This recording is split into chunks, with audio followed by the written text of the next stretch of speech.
Assalamualaikum warahmatullahi wabarakatuh. Bismillahirrahmanirrahim. Alhamdulillahilladzi ja'alana min ummatin khairil anam, khairu ummatin ukhrijat linnas, ya'muruna bil ma'rufi wa yanhauna 'anil munkari wa yu'minuna billah. Asyhadu an la ilaha illallah wahdah syahadatan sidqin wa haqq, wa asyhadu anna sayyidana wa maulana Muhammadin sallallahu alaihi wasallam. Pemirsa TVRI yang dimuliakan Allah Subhanahu wa taala. Dalam suatu riwayat dikisahkan dari Sayyidatina Ummu Salamah. Ummu Salamah merupakan salah satu istri dari Nabi sallallahu alaihi wasallam, menceritakan kepada kita bahwa suatu ketika Nabi sallallahu alaihi wasallam mendatangi rumahnya Ummu Salamah, dan nampak di wajahnya baginda Rasul sallallahu alaihi wasallam, Rasul sallallahu alaihi wasallam sangat pucat.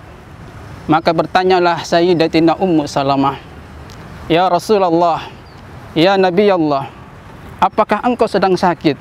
Maka Nabi sallallahu alaihi wasallam menjawab, "Ya Ummu Salamah, pucatnya wajahku bukan disebabkan karena sakit, namun pucatnya wajahku disebabkan aku memikirkan uang 7 dinar yang kemarin sore kita terima, sampai dengan hari ini belum kita keluarkan untuk orang-orang di sekitar kita." Saudara pemirsa TVRI yang dimuliakan Allah Subhanahu wa taala, tentang ringan tangannya Nabi sallallahu alaihi wasallam. Nabi sallallahu alaihi wasallam adalah orang yang dijamin oleh Allah Subhanahu wa taala dengan surganya, terlepas dari salah, noda dan dosa. Tetapi Rasul sallallahu alaihi wasallam begitu khawatirnya ketika mendapatkan uang 7 dinar dan beliau belum mengeluarkannya. Ini Nabi, saudara. Ini Rasul. Lalu bagaimana dengan kita sebagai umatnya? Oleh karenanya itu pemirsa, mumpung kita masih dalam Ramadan ini, mari kita ittiba kepada Nabi sallallahu alaihi wasallam untuk memperbanyak sedekah. Rasul sallallahu alaihi wasallam pucat wajahnya ketika menerima uang 7 dirham dan belum beliau keluarkan. Mungkin hari ini kita pun sama pemirsa. Pucat wajah kita, keriput kulit kita, lelah tubuh kita. Tapi yang kita pikirkan bukan sudah berapa banyak uang yang kita keluarkan untuk orang-orang di sekitar kita. Bukan sudah berapa banyak harta benda yang kita keluarkan di jalan Allah Subhanahu wa taala. Namun boleh jadi yang kita pikirkan adalah sudah berapa banyak deposito kita di bank, sudah berapa banyak kita menumpuk-numpukan harta kita. Saudara pemirsa yang budiman, Allah Subhanahu wa taala berfirman, "Lan tanalul birra hatta tunfiqu mimman tuhibbun." Kita ini tidak akan mencapai kebajikan yang sempurna kecuali kita menafkahkan, kita mengeluarkan sedikit dari harta kita yang kita miliki, yang kita cintai. Wa aqradullaha qardan hasanan fayudha'afu lahum wa lahum ajrun karim. Bahwa sesungguhnya orang-orang yang bersedekah, baik itu laki-laki maupun perempuan, wa aqradullaha qardan hasanan, mereka melakukan perniagaan dengan Allah Subhanahu wa taala dengan perniagaan yang baik. Yudha'afu lahum, kata Allah, maka Allah Subhanahu wa taala akan membalas kebaikan mereka. Saudara pemirsa yang dimuliakan Allah Subhanahu wa taala, mari kita diberikan waktu dengan Ramadan ini. Ini adalah momentum untuk kita memperbanyak sedekah. Mudah-mudahan kita menjadi orang-orang yang ahli sedekah. Saudara pemirsa yang budiman, kalau kita melihat dari hadis Rasul sallallahu alaihi wasallam, begitu banyak keutamaan yang disampaikan oleh Rasul sallallahu alaihi wasallam tentang sedekah. Yang pertama, Nabi sallallahu alaihi wasallam beliau bersabda, beliau mengatakan, dengan sedekah mencegah kita dari su'ul khatimah.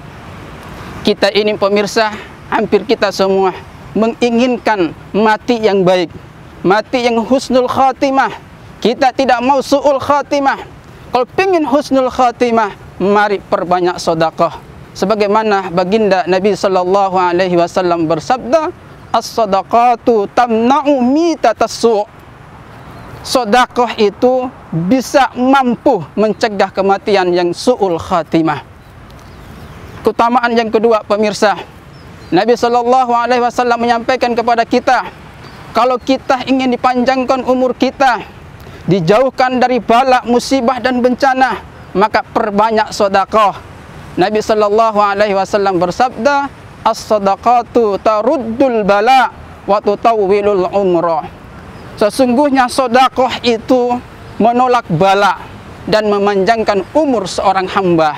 Oleh karenanya itu, mari ini mumpung Ramadan, mari kita perbanyak sedekah, baik itu tetangga-tetangga dekat kita, khususnya keluarga kita, orang-orang di sekitar kita.